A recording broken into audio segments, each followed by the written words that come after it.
إن الحمد لله نحمده ونستعينه ونستغفره ونعوذ بالله من شرور أنفسنا ومن سيئات أعمالنا من يهده الله فلا مضل له ومن يضلل فلا هادي له وأشهد أن لا إله إلا الله وحده لا شريك له وأشهد أن محمدا عبده ورسوله يا أيها الذين آمنوا اتقوا الله حق تقاته ولا تموتن إلا وأنتم مسلمون يا أيها الناس اتقوا ربكم الذي خلقكم من نفس واحدة وخلق منها زوجها وبث منهما رجالا كثيرا ونساء واتقوا الله الذي تساءلون به والأرحام إن الله كان عليكم رقيبا يا أيها الذين آمنوا اتقوا الله وقولوا قولا سديدا يصلح لكم أعمالكم ويغفر لكم ذنوبكم ومن يطع الله ورسوله فقد فاز فوزا عظيما وإن خير الكلام كلام الله وخير الهدي هدي محمد صلى الله عليه وسلم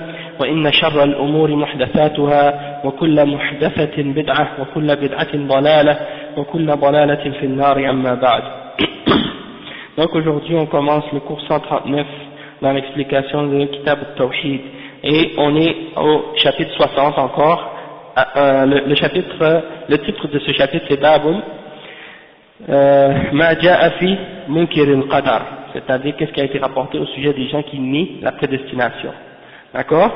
Donc on a lu jusqu'à maintenant l'explication de certains hadiths.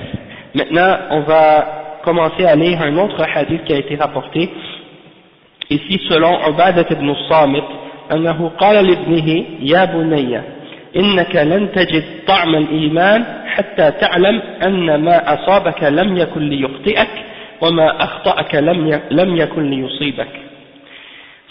سمعت رسول الله صلى الله عليه وسلم يقول إن أول ما خلق الله القلم فقال له اكتب فقال ربي ماذا أكتب؟ قال اكتب مقادير كل شيء حتى تقوم الساعة. يا بني سمعت رسول الله صلى الله عليه وسلم يقول من مات على غير هذا فليس مني.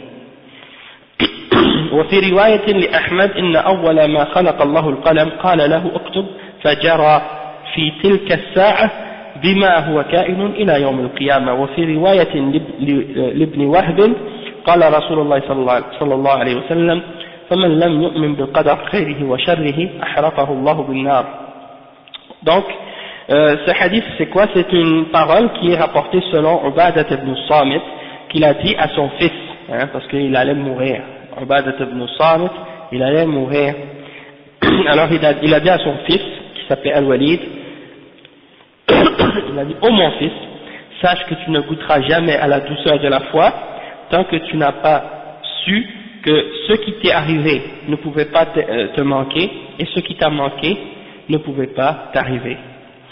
Et il a dit, j'ai entendu le messager d'Allah sallallahu alayhi wa sallam dire, lorsque Allah subhanahu wa ta'ala a créé la plume, il a dit à la plume écris, et la plume a dit Seigneur que dois-je écrire? Et il a répondu, Allah subhanahu wa ta'ala a répondu, écris la destinée de toute chose qui va arriver jusqu'au jour de la résurrection, ou jusqu'à l'heure du jugement dernier. Alors, Ubadah ibn Samit a continué et il a dit, ô mon fils, j'ai entendu le messager d'Allah sallallahu alayhi wa sallam dire, celui qui meurt sur autre que cette croyance, il n'est pas de moi.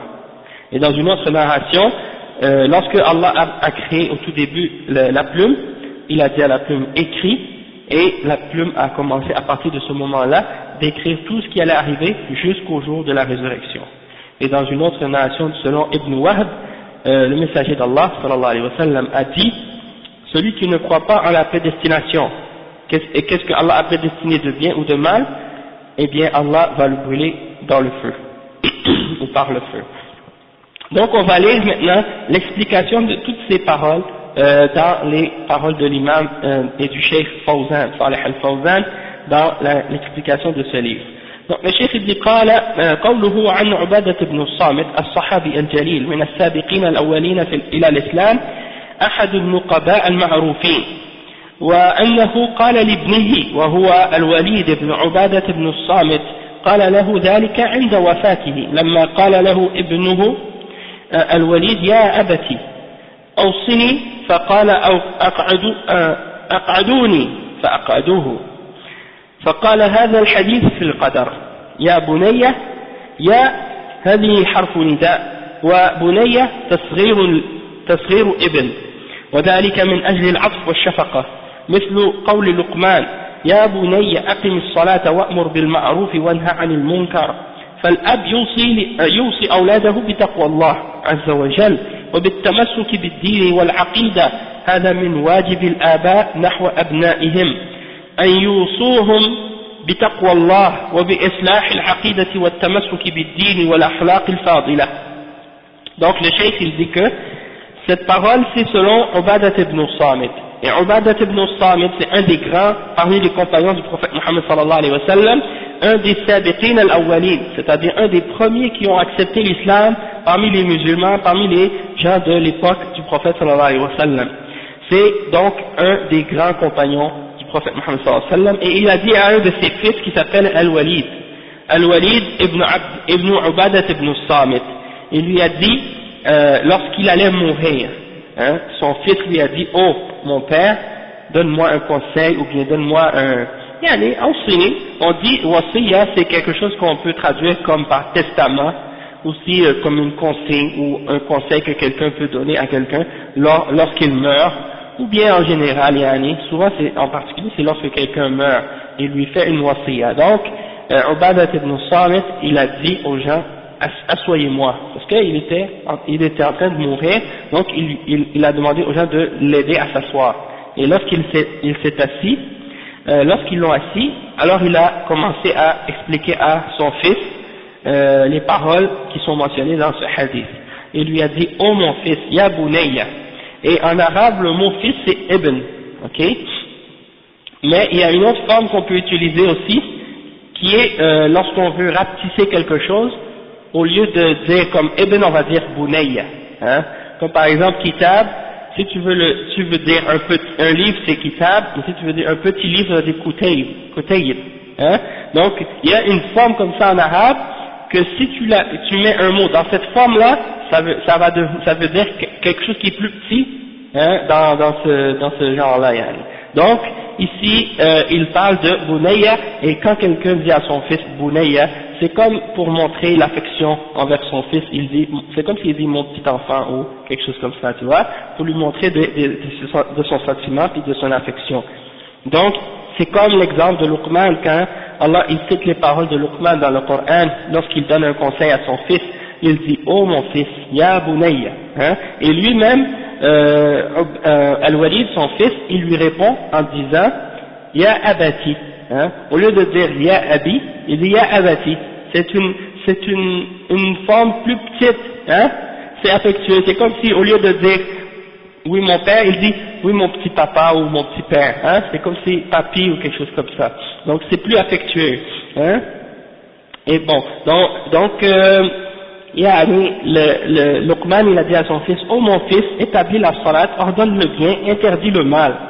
Et donc le père il a comme devoir de donner un conseil à ses enfants, surtout lorsqu'il va mourir. On voit ça l'exemple dans le Coran même, lorsque par exemple Jacob est mort, avant de mourir il a dit à ses fils d'adorer Allah, de ne pas associer à rien avec lui et de rester sur la religion de ses pères, ainsi de suite. Donc c'est dans la tradition des prophètes que lorsqu'ils meurent, avant de mourir, ils laissent un testament pour leurs enfants, pour les inciter à craindre Allah subhanahu wa ta'ala et de les corriger dans certaines questions de la croyance et de la foi, et de leur ordonner ou de leur demander de s'accrocher fermement à la foi et à la religion et au bon comportement, et ainsi de suite. Donc le cheikh dit innaka lan tajid ta'ma al-iman hatta ta'lama anna ma asabaka lam yakun li yukhti'ak wa ma akhta'aka lam yakun li yusibak. Tu n'auras pas le goût de la foi, ou tu n'auras pas goûté à la douceur de la foi jusqu'à ce que tu ne goûteras pas à la douceur de la foi jusqu'à ce que tu saches que ce qui t'est arrivé dans ta vie, ça pouvait pas te manquer, ça devait t'arriver. Et ce qui t'a manqué, c'est-à-dire ce que t'as pas eu ou ce qui t'est pas arrivé, ça ne pouvait pas t'arriver. Hein? Donc, une fois que tu es convaincu de ça, et que tu vis selon ça, ça veut dire que là tu vas goûter, c'est à partir de ce moment-là que tu vas goûter à la saveur et à la douceur de la foi. D'accord? Le chef il explique, il dit طعم الإيمان حلاوته ولذته وذلك لأن الإنسان إذا آمن أن ما جرى عليه فهو بقضاء الله وقدره فإنه يستريح ولا يجزع عند المصيبة ولا يفرح فرح بطر عند النعيم عند النعمة لأنه يؤمن أن هذا بقضاء الله وقدره فيرتاح ضميره وتطمئن نفسه ولا يجزع ولا يسخط. Donc le cheikh il dit que la douceur de la foi ça veut dire comment on dit, al-halawa, quelque chose qui est sucré, hein, et qui a un bon goût, qui est savoureux. Donc c'est ça. Quand quelqu'un a la foi, puis qu'il atteint, disons, un certain niveau de foi, il sent en lui-même cette douceur du fait qu'il a la foi et il a la sérénité dans son cœur, puis la paix dans son cœur. Donc il sent que cette foi-là, elle a un goût. Hein, c'est comme si elle était sucrée, elle est bonne. Dans son cœur, il la ressent. Et donc, le cheikh il dit, tu vas goûter à ça lorsque tu as cru que ce qui t'arrive, c'est par la prédestination et par le décret d'Allah subhanahu wa ta'ala. Et donc, tu vas être en repos. Tu vas être en paix avec toi-même. Lorsque quelque chose va t'arriver, un malheur ou quelque chose de mauvais, tu vas pas te plaindre, tu vas pas perdre espoir, tu vas pas te décourager, au contraire, hein. Et lorsque quelque chose de bien t'arrive, tu vas pas te réjouir d'une façon qui va montrer comme si tu oublies Allah subhanahu wa ta'ala et tu vas exagérer dans ta joie. Au contraire, tu vas faire preuve de foi et tu vas savoir et tu vas être convaincu que tout ce qui t'arrive, c'est par le décret d'Allah et par la prédestination d'Allah subhanahu wa ta'ala. Et donc, ton âme et ton cœur, ton être est en paix, et ton âme est en sérénité et en tranquillité, et tu vas pas te plaindre et tu vas pas te mettre en colère lorsqu'il t'arrive quelque chose de mal. Hein, tu sors de chez toi, ta voiture, elle est écrasée, il y a les vitres qui sont cassées. Tu dis ça c'est qadar, parce que c'est Allah qui m'a prédestiné que cette chose-là devait m'arriver. Hein, tu vas pas commencer à crier, te mettre en colère, commencer à insulter. Ouais, c'est ça, oui, des choses comme ça. Souvent les gens, oui, justement, oui, c'est vrai, parce que tu dis, subhanallah, comment ça se fait, je sors dehors, je vois ma voiture, la vitre est cassée, hein, c'était quoi ta réaction quand t'as vu ça, hein, t'étais frustré, n'est-ce pas? Bon ben c'est ça, mais tu sors, tu vois ça, tu dis, qaddarallah ma sha'a fa'al, hein, c'est comme ça le croyant. Et le cheikh il dit, ouais, souvent les gens ils pensent comme ça. Alhamdulillah. Le cheikh il dit ensuite, قال تعالى ما أصاب من مصيبة إلا بإذن الله ومن يؤمن بالله يهدي قلبه والله بكل شيء عليم. قال علقمة هو الرجل تصيبه المصيبة فيعلم أنها من عند الله فيرضى ويسلم.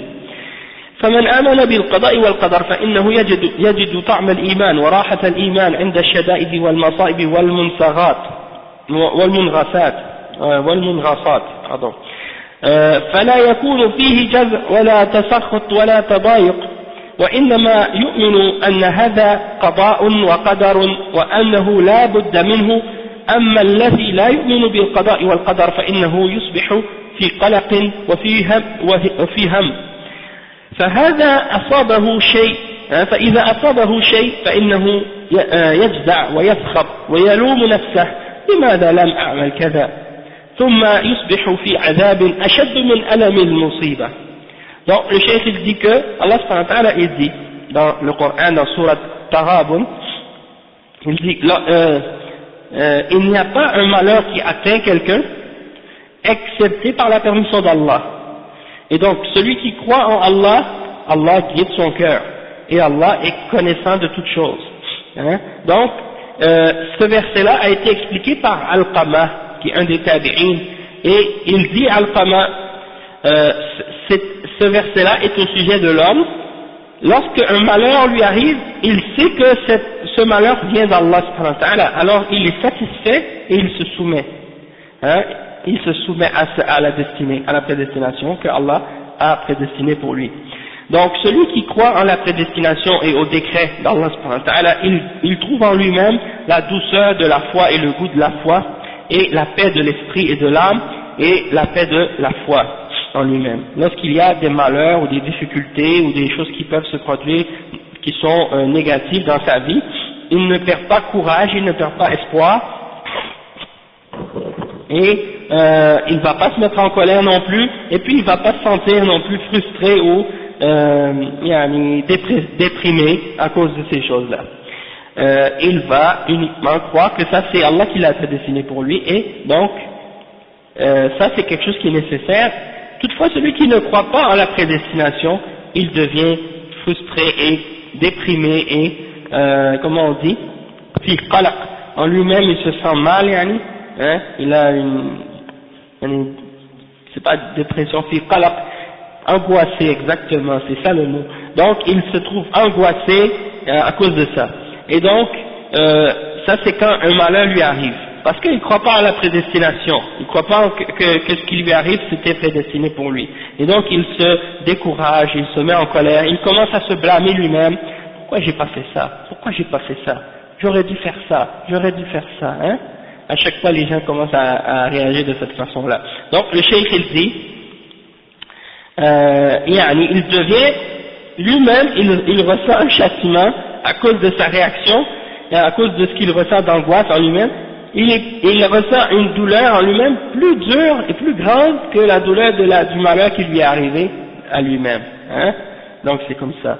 Et c'est triste comme ça pour des gens, surtout quand des gens qui croient en rien, hein, que quand un malheur leur arrive qui touche à leur personne. Moi j'ai entendu des histoires comme ça, des gens qui étaient par exemple des sportifs qui faisaient un sport ou qui faisaient de la danse ou quelque chose comme ça. Pour eux leur vie c'était ça seulement, c'est-à-dire le but de leur existence c'était ça. Et quand par exemple ils ont eu un accident, ils ont perdu l'utilisation de leurs jambes, hein, et bien là tout d'un coup c'est comme si la vie n'avait plus aucun sens pour eux et ils avaient envie de mourir, hein. Donc c'est pour te dire, quand quelqu'un n'a pas la foi, et bien c'est ça ce qui arrive, c'est ça le résultat. Et ensuite le cheikh il dit ثم قال سمعت رسول الله صلى الله عليه وسلم يقول إن أول ما خلق الله القلم فقال له اكتب فقال ربي ماذا أكتب؟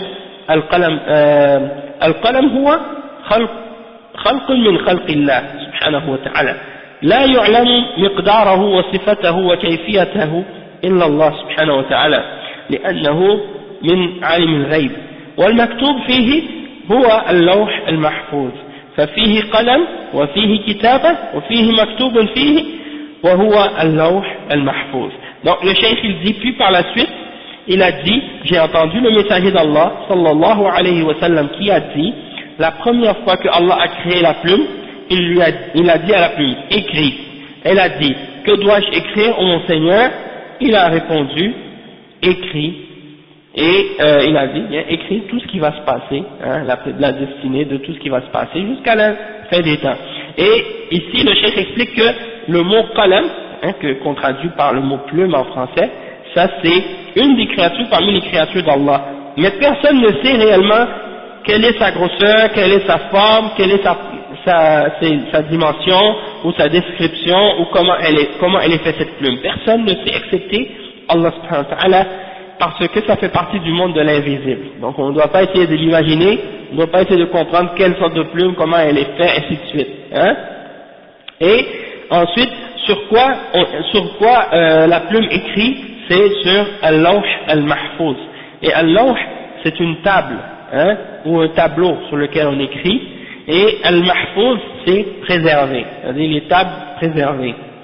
Et donc, il y a le al-qalam, la plume, il y a al-kitaba, le fait qu'il y a quelque chose qui est écrit, et il y a al-maktub fihi, c'est-à-dire la chose sur laquelle on écrit, et c'est-à-dire les tables préservées. Après le chef dit فقال له اكتب مقادير كل شيء مقادير كل شيء حتى تقوم الساعة écrit tout ce qui va se produire, la destinée de tout ce qui va se produire jusqu'à l'heure du jugement, Alors il dit فهذا فيه أن كل ما يجري في هذا الكون فهو مكتوب بالقلم بقلم المقادير في اللوح المحفوظ من أول الخلق إلى آخر الخلق حتى تقوم الساعة لا يخرج عن هذا شيء في هذا الكون أبدا لا في الماضي ولا في الحاضر ولا في المستقبل ولا من الخير ولا من الشر ولا من المحبوب ولا من المكروه كله مكتوب ولا بد أن يقع. Le cheikh il dit que donc tout ce qui se produit dans cet univers, alors c'est écrit par la plume de la destinée, hein, la plume qui écrit la destinée. Dans les tables préservées, tout est écrit, du début jusqu'à la fin de la création, jusqu'à ce qu'il y ait l'heure du jugement dernier. Tout a été écrit et il n'y a rien qui sort de ce livre dans ce qui se produit dans l'univers.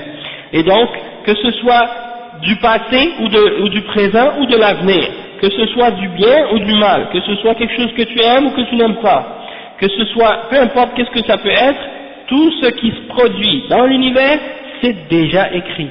C'est écrit et il faut que ça se produise. Ça doit se produire. D'accord? Ça c'est notre aqida à ce sujet-là. Le cheikh dit ensuite, وقوله صلى الله عليه وسلم إن أول ما خلق الله القلم يدل على أن القلم أول المخلوقات ولكن هناك أحاديث تدل على أن العرش هو أول المخلوقات مثل حديث عبد الله بن عمر قال كتب الله مقادير الخلائق قبل أن يخلق السماوات والأرض ب50,000 سنة وكان عرشه على الماء.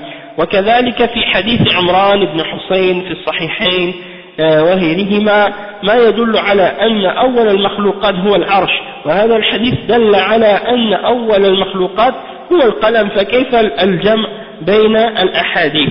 اختلف العلماء في ذلك على قولين. القول الأول أن أول المخلوقات هو العرش وأن القلم خلق بعده فيكون قوله صلى الله عليه وسلم إن أول ما خلق الله القلم فقال له اكتب إن الكتابة متعقبة لخلق القلم فهي جارية من أول ما خلق الله القلم. والقول الثاني العمل بظاهر هذا الحديث وهو أن القلم أول المخلوقات مطلقا قبل العرش لأن هذا هو ظاهر هذا الحديث وهذا القول لجمع من أهل العلم ولكن الراجح الذي رجحه شيخ الإسلام ابن تيمية وابن القيم وغيرهما هو أن العرش هو أول المخلوقات وأن القلم بعده. قال ابن القيم والناس مختلفون في القلم الذي كتب القضاء به من الديان هل كان قبل العرش أو هو قولان عند أبي العلا الهمداني والحق أن العرش قبل لأنه وقت الكتابة كان ذا أركان. Donc, qu'est-ce qu'il explique dans ce passage-là? Je l'ai lu d'un seul coup parce qu'il parle d'un seul sujet et c'est la question de qu'est-ce qui avait été créé en premier? Est-ce que c'était la plume ou le trône d'Allah subhanahu wa ta'ala? Et ça c'est une question qui revient régulièrement dans les livres de Aqidah. Les savants ils en parlent tout le temps pour expliquer parce que c'est un khilaf, un désaccord qui existe entre les ulama à ce sujet-là. Est-ce que c'était le trône qui était créé en premier ou la plume qui était créée en premier? Et le cheikh il explique à ce sujet-là que le prophète sallallahu alayhi wa sallam dans ce hadith qu'on vient de lire, ça disait que la première chose qui avait été créée c'est lorsque en fait inna awwala ma khalaqa Allahu al-qalam, le sens que quand on le lit qu'est-ce que ça veut dire? Ça veut dire au début lorsque Allah a créé la plume, hein? C'est ça que ça veut dire. Mais il y en a qui prennent de ce sens-là ou de cette parole-là que ça veut dire que la plume était la première des créations d'Allah subhanahu wa ta'ala. Toutefois, il y a d'autres hadiths qui montrent que le trône était la première des créatures d'Allah subhanahu wa ta'ala, comme par exemple dans le hadith d'Abdullah ibn Amr, lorsque le prophète sallallahu alayhi wa sallam a dit, Allah subhanahu wa ta'ala a écrit la destinée de toutes les créatures avant d'avoir créé les cieux et la terre, 50 000 ans avant d'avoir créé les cieux et la terre, il a écrit, donc avant Allah avait écrit la destinée de tout ce qui allait se produire jusqu'à la fin des temps, 50 000 ans avant d'avoir créé les cieux et la terre, et son trône était sur l'eau. Donc, les ulama se basent sur ce hadith-là pour dire que le trône était créé déjà avant la plume, d'accord? Et il y a aussi d'autres hadiths comme le hadith de Umran ibn Hussein qui est rapporté dans Al-Bukhari ou Muslim et dans d'autres livres également, qui prouvent que la première des créatures était le trône. Et donc, ce hadith indique donc que une des premières فهذا الحديث دل على أن أول المخلوقات هو القلم فكيف الجمع. Donc c'est ça. Il y a des gens qui posent la question, le hadith qu'on a lu dans les paroles de Ubadah ibn Samit, ça donne l'impression que la première des créatures était la plume. Donc comment faire pour réunir le sens de ces deux hadiths-là, celui qui dit que Allah a créé avait écrit la destinée des créatures 50 000 ans avant la création des cieux et de la terre et son trône était sur l'eau, et l'autre hadith qui dit que au tout début, lorsque Allah avait créé la plume, la plume a demandé que dois-je écrire, et Allah a dit écris tout ce qui va se produire jusqu'à la fin des temps. Et donc les ulama ont divergé à ce sujet-là en deux positions. La première position, c'est que la première des créatures c'est le trône, et que la plume elle a été créée par la suite, après le trône. Donc, la signification de la parole du prophète sallallahu alayhi wa sallam dans ce hadith, lorsqu'il dit « Inna awwala ma khalaqa Allahu al-qalam, faqala lahu uktub », ça ne veut pas dire que la première des créatures qu'Allah a créée c'était la plume, mais ça veut dire qu'au moment où Allah a créé la plume, et la première chose qu'Allah lui a demandé tout de suite après de faire, c'est d'écrire. Hein? Et donc, c'est la première, elle a continué à écrire qu'est-ce qui allait se produire par la suite de ce que Allah lui a ordonné d'écrire. Donc ça prouve que فهي جارية من أول ما خلق الله القلم. Donc elle continue à écrire depuis le moment où Allah l'a créé, c'est ça que ça veut dire. Tandis qu'il y a une autre position parmi les ulama qui disent qu'ils prennent le sens apparent du hadith et qu'ils croient que la plume c'est la première des créatures de façon indéfinie, de façon générale, et ils disent que c'était en avant, ou que c'était créé avant le trône. Et ça c'est le sens, comme on a dit, apparent du hadith, et c'est la position de certains parmi les savants de l'islam. Toutefois, la position qui est la plus correcte, et celle que les deux savants comme Cheikh Ibn Taymiyyah et son élève Ibn al-Qayyim, ainsi que d'autres savants de l'islam également ont supporté, c'est la première position, c'est-à-dire que le trône était créé avant la plume, et la plume a été créée par la suite. Le cheikh il mentionne ensuite les paroles de l'imam Ibn al-Qayyim al-Jawziyya dans son poème qui s'appelle An-Nuniyya, et il dit dans ses paroles que les gens ont divergé, les savants ont divergé au sujet de la plume par laquelle Allah a écrit la destinée. Est-ce qu'elle était créée avant le trône ou bien le trône était créé avant? Il y avait deux positions et c'est rapporté par Abil Ala al-Hamadani. Mais la vérité, c'est que à ce sujet, c'est que le trône était créé en premier, car il était déjà là au moment où la destinée était écrite. Donc c'est ça la position de l'imam Ibn al-Qayyim al-Jawziyya et l'imam Ibn Taymiyyah et d'autres aussi parmi les grands ulama des salaf. Et c'est juste pour dire en passant, ça aussi c'est la position de l'imam du Cheikh Salih al-Fawzan aussi. Et alhamdulillah, ça semble quand même assez clair puisque l'argument et le hadith qui est mentionné, il est quand même assez solide. À ce sujet-là, il est clair et ça indique que le trône existait déjà. Après le Cheikh il dit ثم قال عبادة رضي الله عنه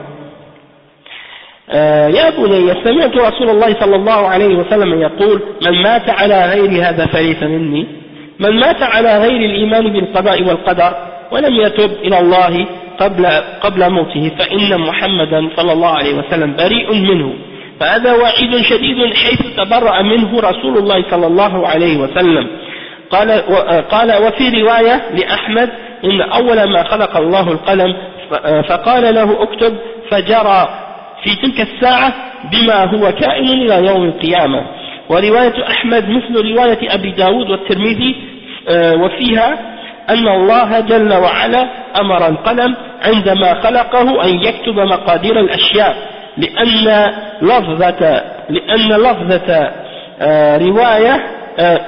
لفظة رواية أحمد إلى يوم القيامة والرواية التي قبلها إلى أن تقوم الساعة، والمعنى واحد، الساعة ويوم القيامة بمعنى واحد، ولكن هذا من باب التأييد للروايات بعضها ببعض. Donc le cheikh dit ici que Ubadat ibn Samit, il a dit par la suite: wa alaykum salam wa rahmatullahi wa barakatuh. Oh, ça va, akhi, Inch'Allah, t'as survécu la tempête, akhi, alhamdulillah, Inch'Allah.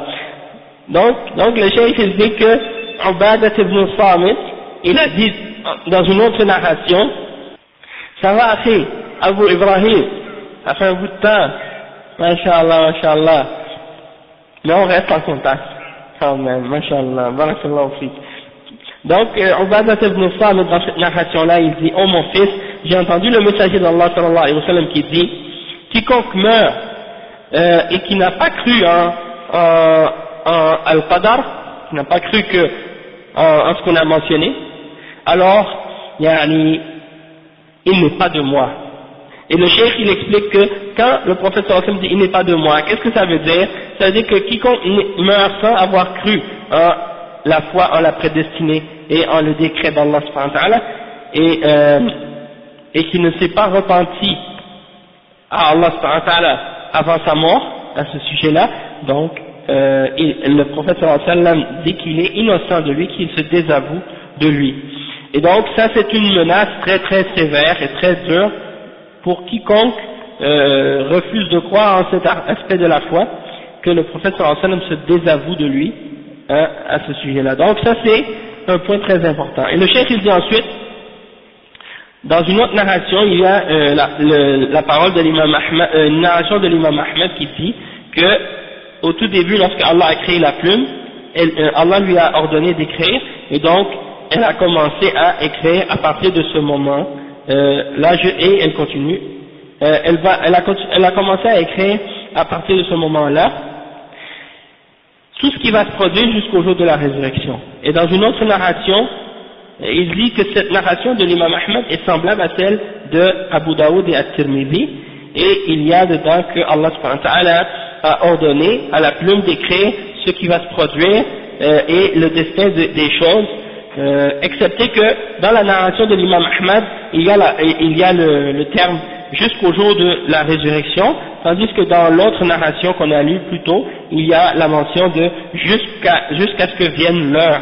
Et la signification c'est la même, parce que de toute façon l'heure c'est l'heure du jugement dernier, et c'est la résurrection, c'est une seule et même chose en fait. L'heure et la résurrection c'est une seule et même chose. Et c'est juste en fait pour confirmer, pour montrer qu'une des narrations confirme les autres. D'accord? Ensuite, le cheikh dit ibn Wahb, Abdullah ibn Wahb, al-Imam al-Muhaddith, من أصحاب الإمام مالك، توفي على رأس المئة الثانية، وله مؤلفات مشهورة في الحديث والرواية. قال رسول الله صلى الله عليه وسلم: فمن لم يؤمن بالقدر خيره وشره أحرقه الله بالنار.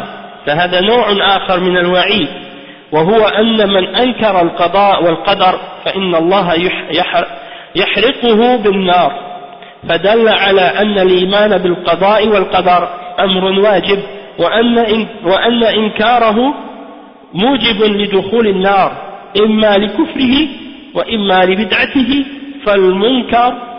فالمنكر للقضاء والقدر إن كان مع هذا يجحد علم الله جل وعلا فهذا كفر، كما عليه غلاة القدرية، لأنهم ينكرون علم الله جل وعلا ويقولون إن الله لا يعلم الأشياء إلا إذا وقعت، والأمر أنف، يعني مستأنف لم يسبق له تقدير ولا علم، لم يسبق له تقدير ولا علم، فهذا كفر صريح.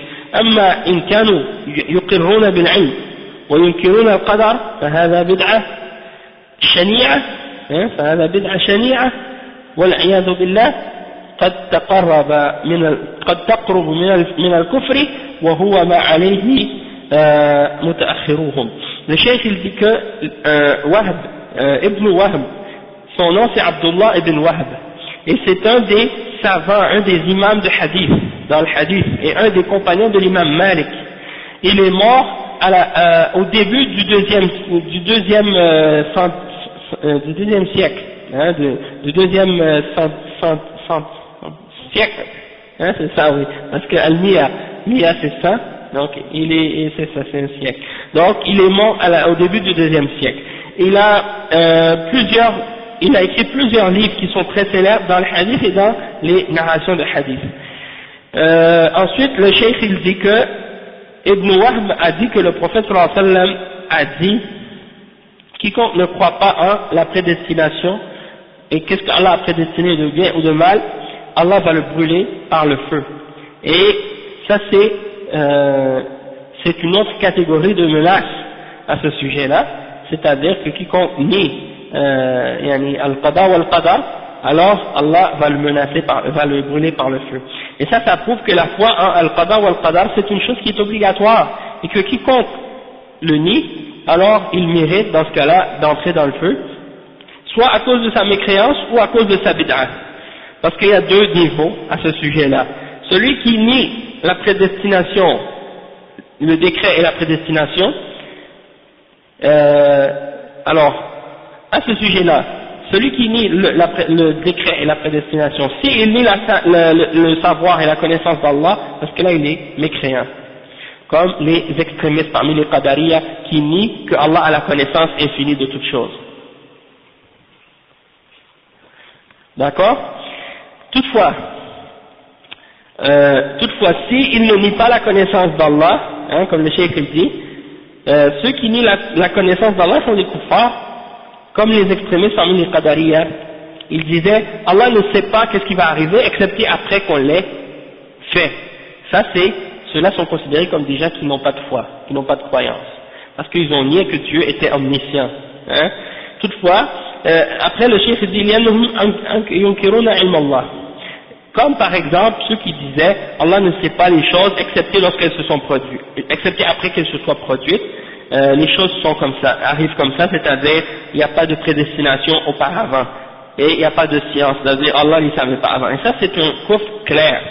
Toutefois, il y en a d'autres catégories de Qadari, déjà qui nient la prédestination, mais ils reconnaissent quand même la science d'Allah. C'est-à-dire, ils disent oui, on croit que Allah est omniscient et qu'il a toute la connaissance de toutes choses, sauf que ils nient qu'il y a une prédestination. Yunkirun al-qadar. Dans ce cas-là, c'est une bid'a. C'est pas kufr, c'est une bid'a seulement. C'est-à-dire, on croit pas en la prédestination, mais on croit qu'Allah a su toutes choses. Pourquoi? Parce qu'en réalité, ils se contredisent en disant ça, hein? Parce qu'ils disent oui, je crois que Dieu sait tout, mais je crois pas à la prédestination. Donc c'est comme si en réalité ils affirment quelque chose puis ils nient la réalité de ce que ça implique. À cause de ça, on dit bon, ils sortent pas de l'islam, mais ils sont des gens de bid'a, ils ont nié quelque chose qui est ferme et établi dans la sunna. D'accord? Et ça c'est les Qadariya qui sont apparus un peu plus tard par la suite, hein? Qui ne sont pas parmi les extrémistes qui sont venus au tout début.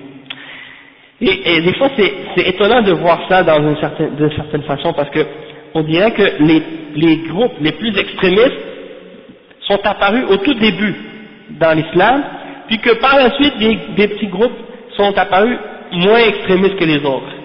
Hein? Tu remarques ça par exemple, les Jahmiyyah sont venus avant les Mu'tazila.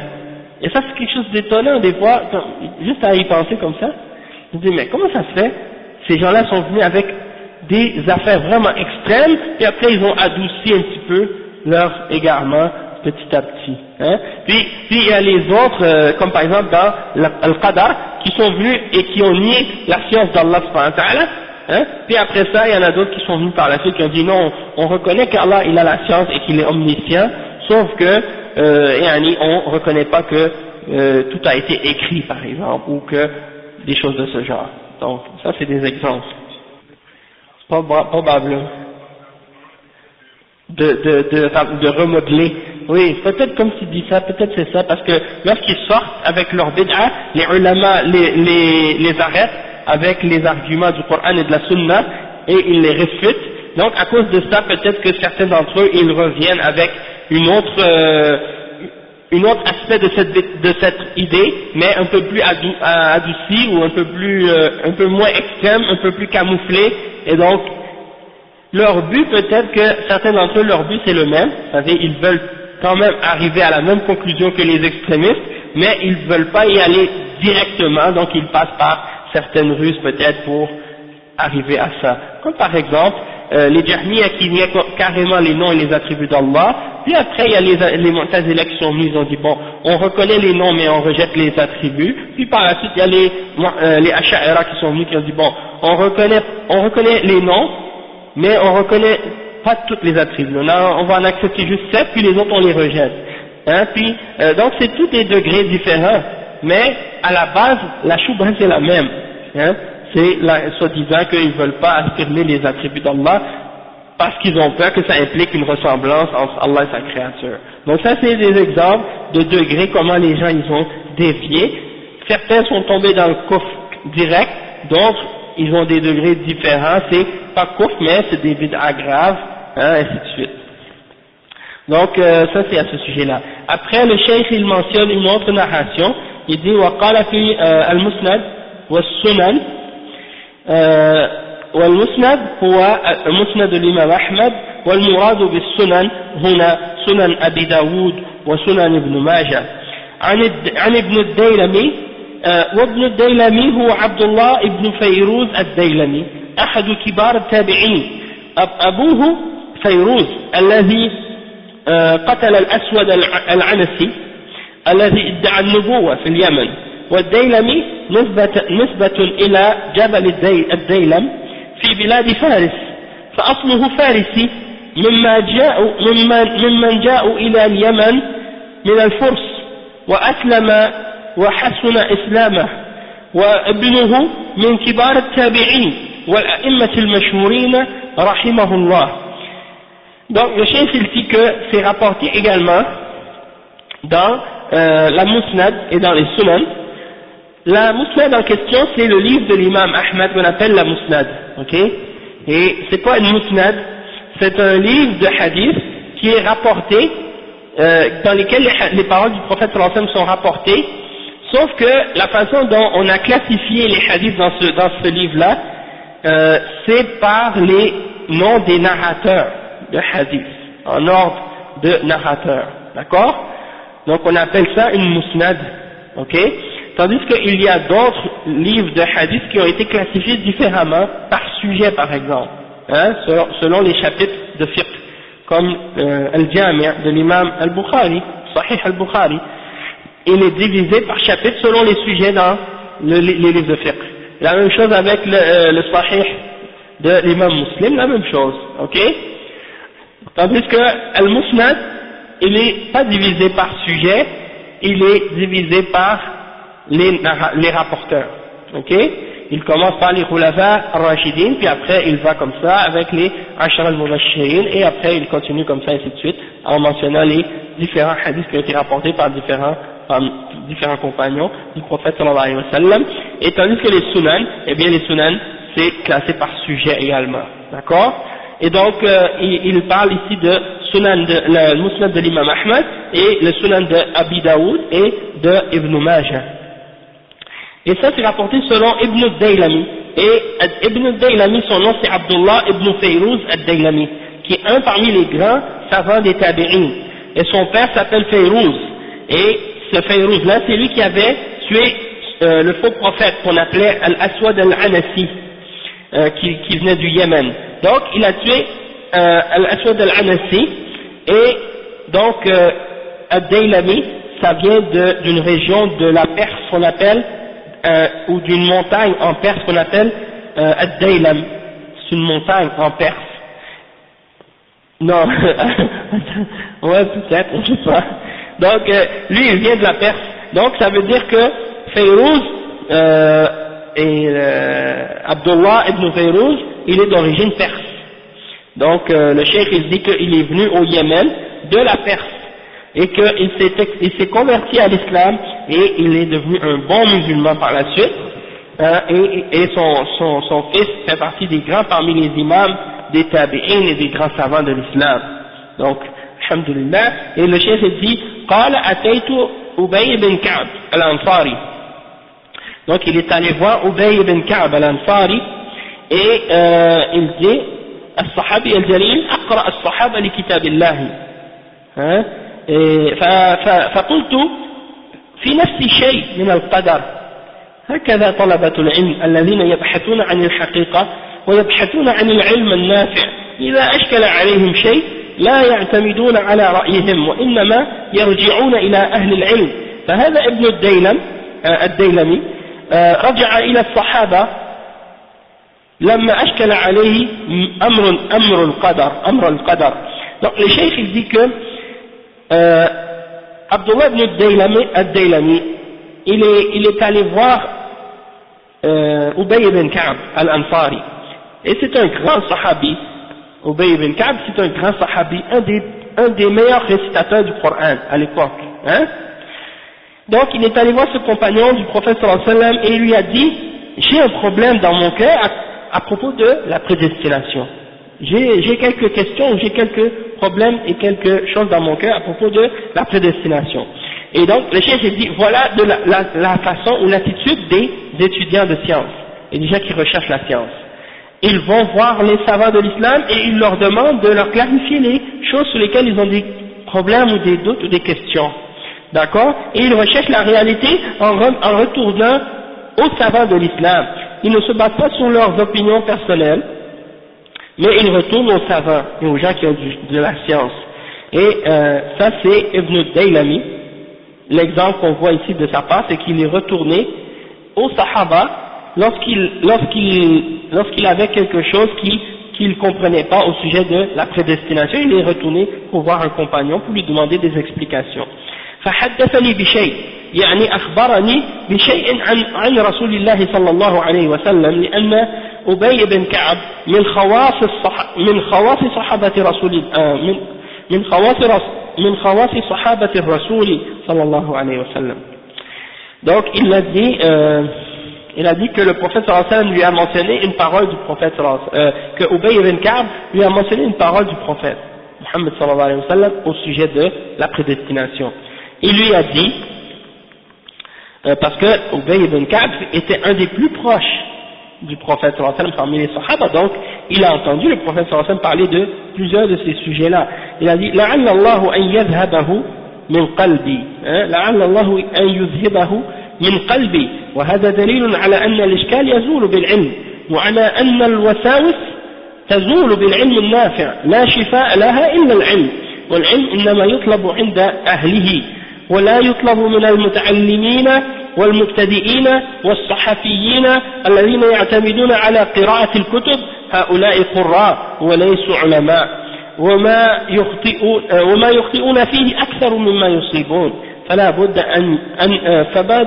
بد من الرجوع إلى أهل العلم الراسخين في العلم. Le cheikh il dit لعل الله أن يذهبه في قلبي. Qu'est-ce qu'il a dit Abdullah ibn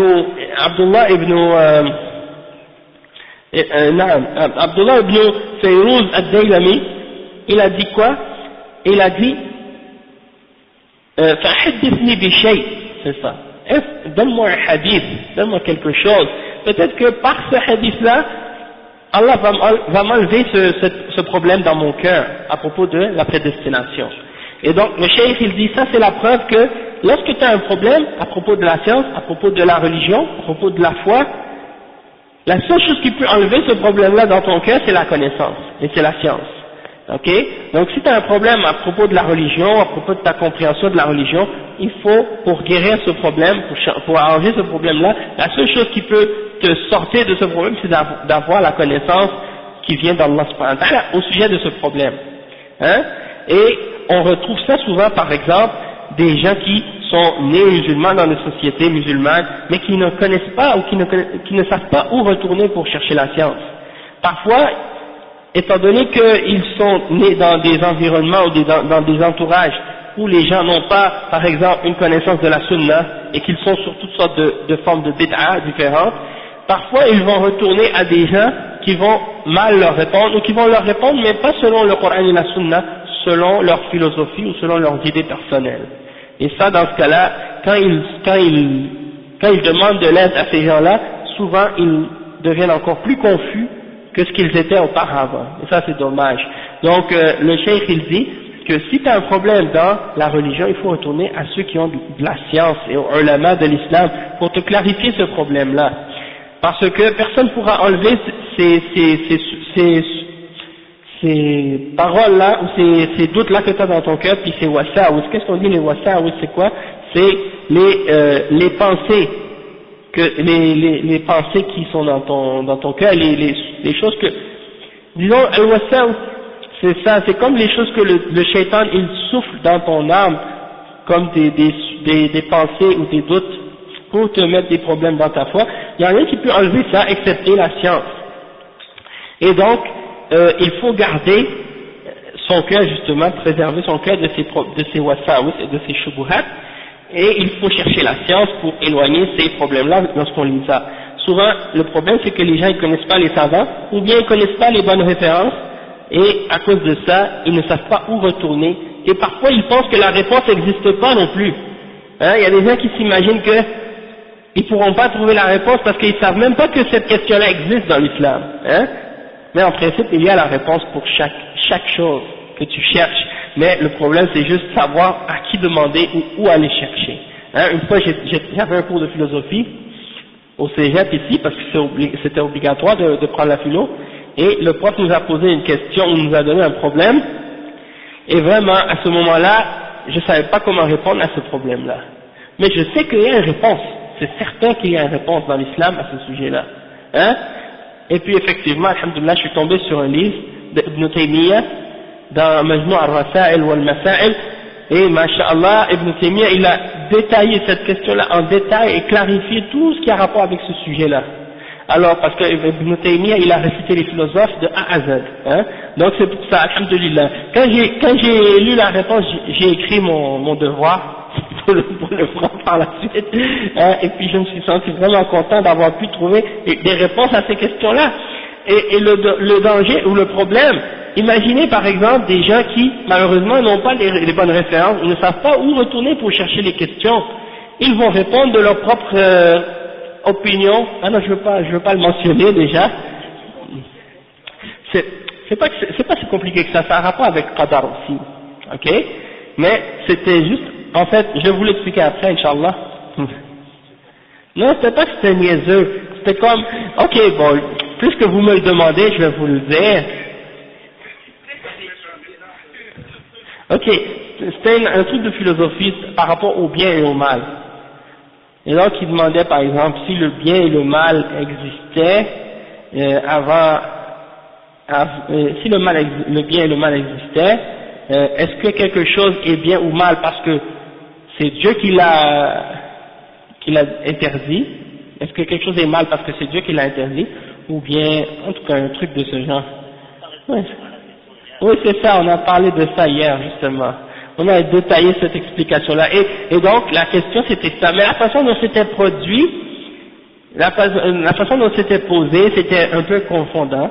Mais lorsque je suis retourné à l'explication d'Ibn Taymiyyah, masha'Allah, j'ai trouvé la réponse à ce sujet-là, puis ça m'avait vraiment aidé à comprendre. Je me rappelle plus de la note que j'ai eue, mais une chose que je me... Non, j'ai pas eu 0, j'ai passé le cours, je pense que j'ai eu 83% dans ce cours-là. Donc, alhamdoulilah, c'était pas mal. Ok, c'était un cours qui s'appelait éthique et politique. Ouais, c'est ça. Donc, après, ouais, ça parlait de la morale, puis les systèmes de valeurs, et les morales et tout ça. En tout cas, donc c'était assez intéressant. En tout cas, donc où en étions-nous? Oui, c'est ça. Donc tu dois retourner à la science pour avoir la réponse à tes questions. Et la science, elle doit se chercher chez ceux qui la possèdent. Et on ne doit pas les chercher chez les intellectuels, hein, soi-disant intellectuels musulmans là, qui se basent sur leur propre compréhension. hein, ou bien ceux qui sont des débutants dans la science, ou bien des journalistes, hein, qui se basent uniquement sur leur lecture personnelle pour comprendre la religion. Le chef il dit cela c'est juste des lecteurs, ce ne sont pas des savants. Et donc il faut faire la différence entre des lecteurs et des savants. C'est pas la même chose. Le savant là, un savant, pour dire qu'il est un savant, ça veut dire que sa science, elle fait partie de lui. Il n'a pas besoin de retourner à un livre pour le connaître. Hein? Ça fait partie de lui, il connaît sa science, il connaît le Coran et la Sunna comme il connaît son numéro de téléphone. Hein? Tu comprends? C'est à ce point-là que sa science elle est. Hein? Non. Un d'entre eux, il me l'a donné. Exactement. Oui, c'est ça. Oui, c'est ça. Donc, c'est des gens qui ont vraiment étudié cette science, mais en profondeur, et qui ont étudié la science d'une façon qui va leur permettre d'acquérir justement la maîtrise de cette science. C'est pas juste de dire qu'ils ont fait un doctorat, puis ça y est, c'est fini. Hein, faire une étude. Aujourd'hui, n'importe qui peut faire un doctorat. Mais il y a plein de gens qui sortent avec un doctorat, c'est des purs ignorants. Ils savent rien. Pourquoi? Parce qu'ils ont juste appris qu'est-ce qui était nécessaire pour pouvoir faire leur thèse et leur doctorat. Et une fois que la thèse est finie, 2 ou 3 ans après, tu leur demandes des questions sur leur thèse, et puis ils ne peuvent pas te répondre. Parce qu'ils ont laissé tomber les livres et la recherche, et c'est fini, hein. Donc tu vas leur demander, est-ce que tu peux m'expliquer ce que tu as écrit dans ta thèse là? Je comprends pas, il dit, ah ben je m'excuse, hein, ça fait 2 ans que j'ai écrit ça là, maintenant là je m'en rappelle plus. Tandis qu'un savant, tu vas lui demander n'importe quoi, il te le dit, parce que c'est pas quelque chose qu'il a étudié ou qu'il a appris juste pour faire un travail puis c'est fini. C'est quelque chose qu'il a appris et que ça devient une partie de lui. Et ça y est, ça reste en lui jusqu'à ce qu'il meure. Hein? Donc c'est ça la différence entre les savants et les lecteurs ou les intellectuels soi-disant. Après le cheikh il dit فقال لو أنفقت مثل أحد ذهب ما قبله الله منك حتى تؤمن بالقدر لأن العمل إن كان دليلا فإنه لا يقبل إلا إذا صحت العقيدة ومن صحة العقيدة الإيمان بالقضاء والقدر لأنه من أركان العقيدة كما مر في حديث عمر بن الخطاب في سؤالات جبريل للنبي صلى الله عليه وسلم.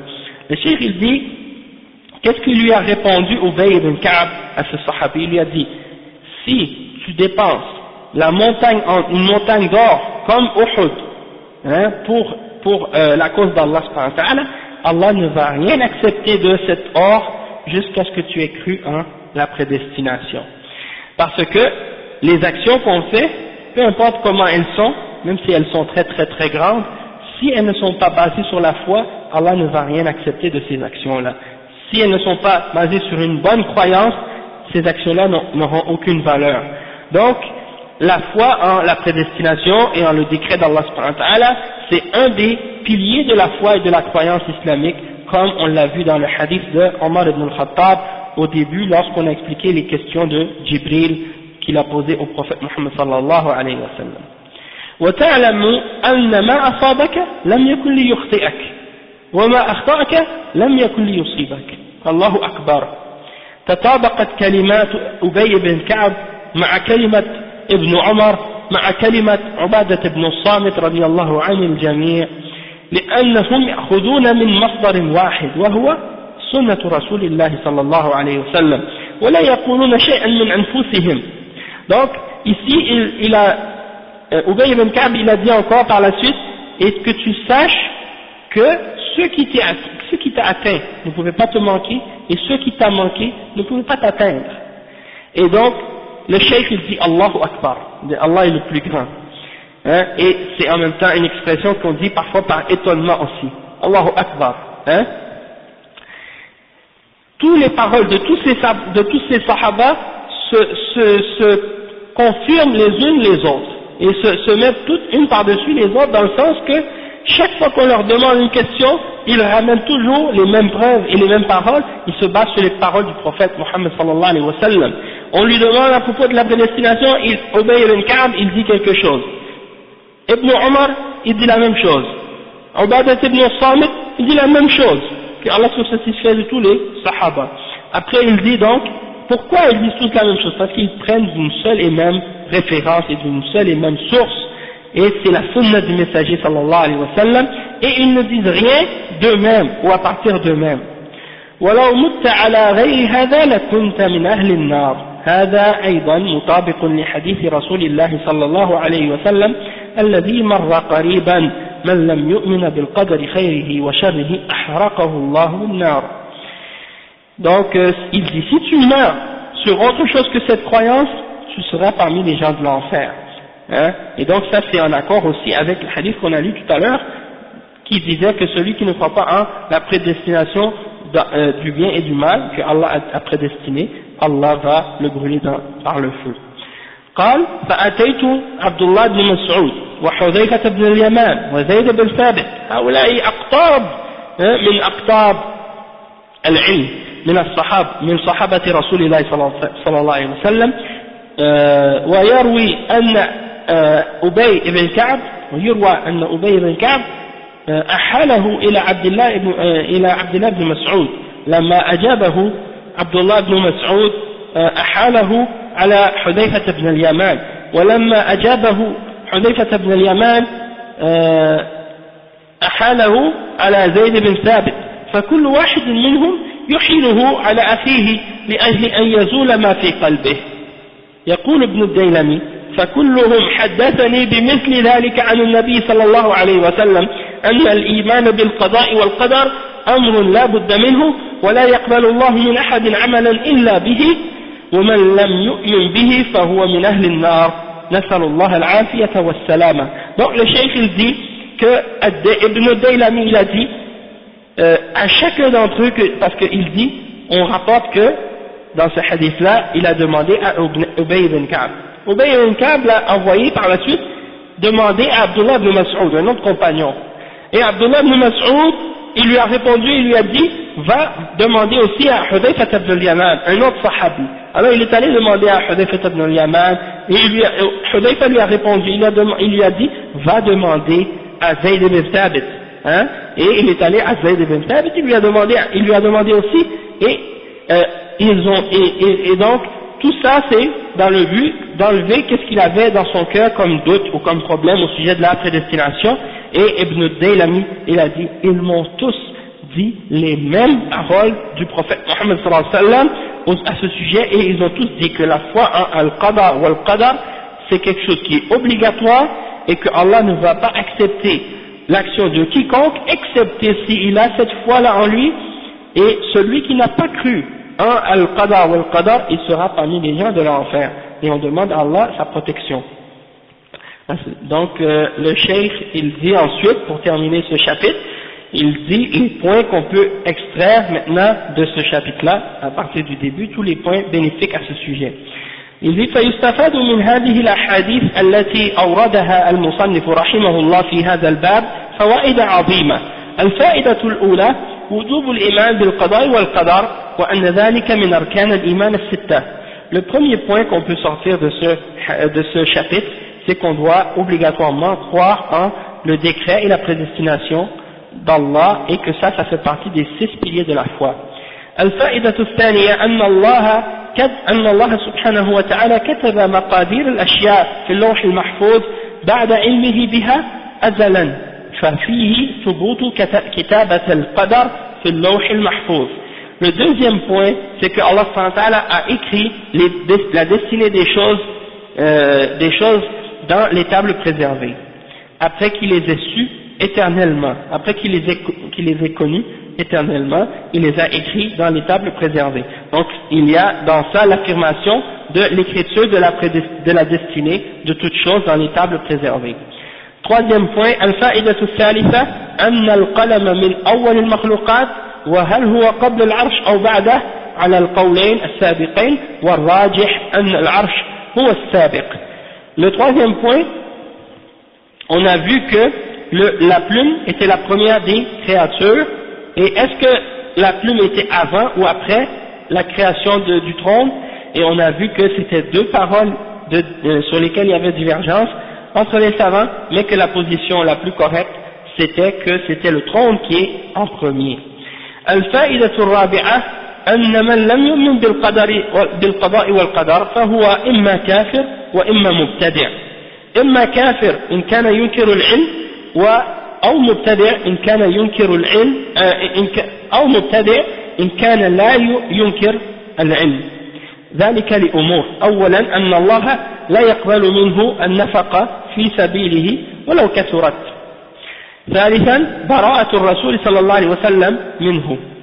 وثالثا أن الله توعده بالنار وأحرقه الله بالنار: لو مت على غير هذا لكنت من أهل النار. فهذه الأمور الثلاثة كلها تدل على شناعة إنكار القضاء والقدر. Le cheikh il dit, comme quatrième point, que celui qui n'a pas cru en la prédestination, au décret et en la prédestination, alors il est soit mécréant ou soit innovateur. Et les mécréants, s'il renie la science d'Allah subhanahu wa ta'ala qui est éternelle, et sinon il est mubtadi', c'est-à-dire s'il ne nie pas la science éternelle d'Allah subhanahu wa ta'ala, dans ce cas-là il est seulement un innovateur, un mubtadi'. Et ça c'est pour trois raisons. Premièrement, parce que le prophète sallallahu alayhi wa sallam a dit que Allah n'acceptera pas ses actions, même si elles sont énormes, même si elles sont grandes. Deuxièmement, parce que le prophète sallallahu alayhi wa sallam s'est désavoué de lui. Et troisièmement, Allah subhanahu wa ta'ala l'a menacé de l'enfer, en disant qu'il va le brûler dans le feu, ou bien en disant que s'il meurt sur autre que la croyance en la prédestination, il sera parmi les gens du feu. Et donc ça c'est trois choses qui indiquent que le fait de nier la prédestination et le décret c'est quelque chose de laid et de mauvais. الفائدة الخامسة: في الحديث دليل على وجوب الرجوع إلى أهل العلم عندما يعرض للإنسان مشكلة، فإنها لا تزول إلا بالرجوع إلى أهل العلم، وذلك لقوله تعالى: فاسألوا أهل الذكر إن كنتم لا تعلمون. Le cinquième point, c'est que dans le hadith il y a la preuve de l'obligation de retourner aux hommes de science lorsque l'être humain a un problème, et que on ne peut pas éliminer un problème qu'on a au sujet de la foi excepté en retournant à ceux qui possèdent la science parmi les savants. Et Allah subhanahu wa ta'ala il dit dans le Coran à ce sujet-là: demandez à ceux qui savent si vous ne savez pas. Demandez à ceux qui savent si vous ne savez pas. Fas'alu ahla dhikri in kuntum la ta'lamun. Ahl al-dhikr, c'est ceux qui ont le dhikr, c'est-à-dire ceux qui ont la connaissance du rappel d'Allah subhanahu wa ta'ala, c'est-à-dire le Coran et la Sunna. D'accord? Et al-fa'idatu as-sadisa في هذه الأحاديث دليل على أن أهل العلم لا يقولون إلا بما دل عليه الدليل من كتاب الله وسنة رسوله صلى الله عليه وسلم. فابن عمر استدل بالحديث الذي رواه أبوه في دخول جبريل على النبي صلى الله عليه وسلم وسؤاله إياه، وفي آخره: وتؤمن بالقدر خيره وشره. وحذيفة بن اليمان يقول: سمعت رسول الله صلى الله عليه وسلم يقول: من مات على غير هذا فليس مني. وكذلك الصحابة الذين ذهب إليهم ابن الديلمي وهم أبي بن كعب وعبد الله بن مسعود وحذيفة بن اليمان وزيد بن ثابت كلهم يحدثون عن النبي صلى الله عليه وسلم، فدل على أن أهل العلم إذا أفتوا بفتوى أو قالوا مقالا أو أجابوا بإجابة علمية أنهم يسندونها إلى الدليل من كتاب الله ومن سنة رسوله صلى الله عليه وسلم، لا سيما إذا كانت من أمور العقائد، فإن العقائد توقيفية ولا يصلح فيها شيء من الاجتهاد وإنما هي أمور توقيفية. Le cheikh il dit donc que le sixième point dans ces points-là, c'est que dans les hadiths qu'on a mentionnés, il y a la preuve que les savants ne doivent pas dire quelque chose excepté sans une preuve du Coran et de la Sunna. Et on voit que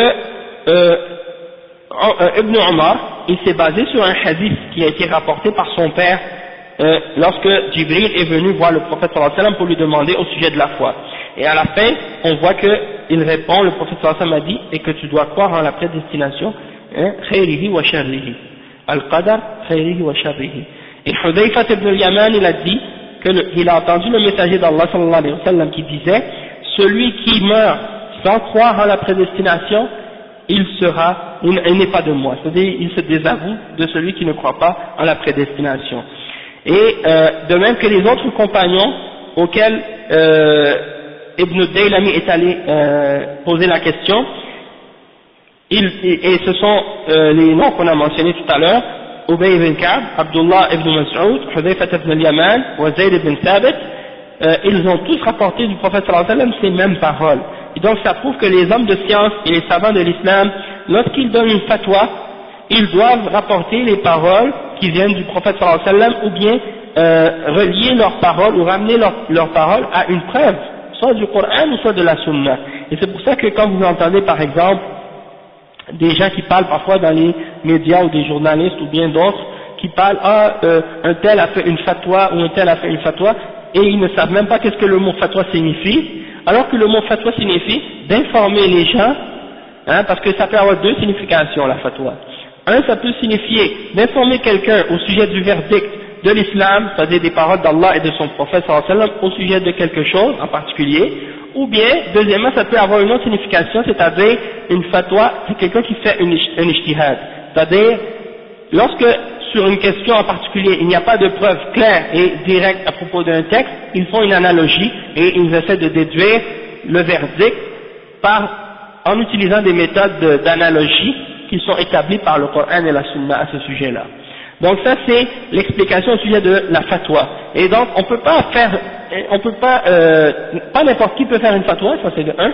Deuxièmement, c'est pas une fatwa que quelqu'un sort de sa tête comme ça sans aucune référence et sans aucune preuve. Il faut qu'il y ait des références et des preuves, des textes du Coran et de la Sunna. Et donc même et s'il n'y a pas de texte clair et direct sur une question, il doit quand même se référer à un texte pour faire une analogie, hein. Et il y a une chose aussi à ce sujet-là, c'est que lorsqu'une fatwa est basée sur une ijtihad, eh ben l'ijtihad peut être vrai ou peut être correct, et elle peut être erronée aussi. Et elle peut être, donc ça veut dire que la fatwa peut être acceptée, comme elle peut être rejetée si elle est en désaccord avec les principes et avec les fondements de l'ijtihad. Et donc c'est pour ça qu'il faut bien comprendre ces choses-là, parce que les gens disent n'importe quoi parfois à ces sujets-là. Ils pensent que fatwa c'est une décision d'un homme, oui, d'un savant. Ils pensent que c'est un ordre d'un savant qui dit fais ça ou fais pas ça, et que c'est lui qui dit c'est ça. Ils comprennent pas par exemple que c'est l'explication du verdict d'Allah subhanahu wa ta'ala. Donc si quelqu'un te demande est-ce que l'alcool c'est interdit dans l'islam, tu lui dis oui c'est interdit, et la preuve que c'est interdit, Allah subhanahu wa ta'ala dans le Coran, il l'interdit dans le Coran, dans Surat Al-Ma'ida et dans d'autres versets aussi, il y a des versets qui mentionnent ça, hein. Donc c'est pour ça que si tu dis à quelqu'un le verdict et puis tu mentionnes la preuve, alors dans ce cas-là tu as fait une fatwa, hein. Si tu demandes, quelqu'un te demande est-ce que la salat c'est obligatoire 5 fois par jour, tu dis oui, hein, et tu donnes un hadith ou un verset dans le Coran, ça c'est une fatwa aussi, sauf que c'est une fatwa qui est basée sur un texte et un verset ou un hadith qui est clair, hein. Tandis que si c'est des questions plus compliquées, ben là, dans ce cas-là, quelqu'un ne peut pas donner une fatwa sauf s'il a du ilm, sauf s'il a de la science. Et donc, le cheikh il dit par la suite, quand c'est en particulier lorsque c'est des questions qui ont rapport avec la foi et la croyance. Dans ce cas-là, étant donné que les questions de croyance sont des questions ou un domaine qui se limite à la preuve, tu peux pas donner d'ijtihad ou de faire des ijtihad dans ce domaine-là. Tu peux pas faire des analogies dans la question de la croyance, hein, puis utiliser ta raison pour essayer de déterminer des choses qui ont rapport avec la foi. Parce que c'est des choses qui sont basées sur l'invisible, c'est des choses qui ont rapport avec des choses invisibles, qu'on ne peut connaître excepté si on a une révélation à ce sujet-là. Donc on ne peut pas faire d'ijtihad ou d'analogie, donc il faut absolument dans ces sujets-là se rapporter à la preuve qui est dans le Coran et dans la Sunna au sujet de ces questions-là. Donc ça vient terminer le chapitre 60 à ce sujet-là, puis donc on continuera Inch'Allah la semaine prochaine le prochain chapitre qui parle de Babun ma ja'a fil musawwirin, qu'est-ce qui a été rapporté au sujet des images et des gens qui font des photos des images. D'accord, on va s'arrêter ici. Tout ça c'est relié au tawhid aussi. ça va être, oui, peut-être plus que deux cours, peut-être deux cours, un ou deux cours, parce qu'il y a quand même plusieurs pages. En tout cas, c'est des cours, les cours à la fin du livre Kitab al-Tawhid sont très intéressants, c'est des sujets vraiment importants, hein. Donc on va s'arrêter ici, subhanakallah wa bihamdik, ashhadu an la ilaha illa anta, astaghfiruka wa atubu ilayk.